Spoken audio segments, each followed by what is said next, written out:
Bolesa khoya gara gute skandona finansi abdade kana kana birasi gode ana ho martu de nasi gode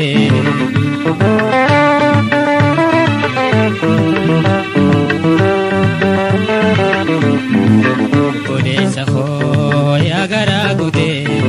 skandona finansi abdade kana kana birasi gode ana ho martu de nasi gode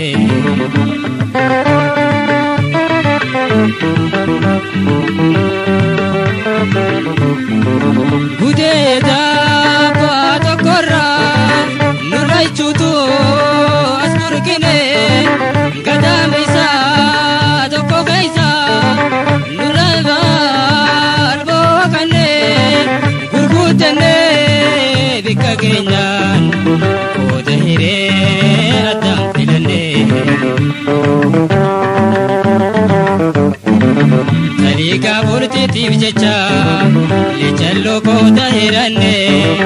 bulti to we fachuda je oson tatafado yoninda be sinatina mali ho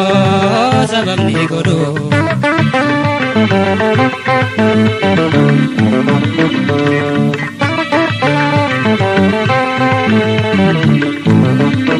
Bolesa khoya gara gute skandona finansi abdade kana kana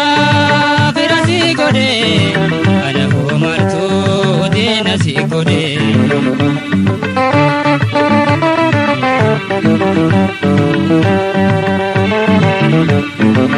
namutu arkate hore kananiu dabne awa undinu milkawamo garinama ni hongawa hori jecha firafe murun roma kalbe dati goma entorto kabin saburu ture sinisne yoma kale guyata imuma kansurre dinga inarma walitane tumsagama maltu fine arradinuma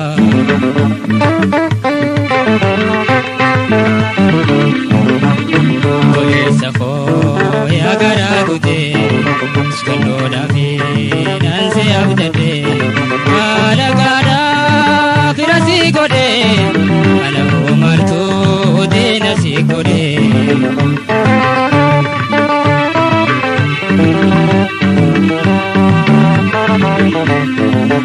Arkisada nimuramu itidiga khandalota mak saman guddo tarra durati dabre tudupata beki guya rakontu anumatu sidhata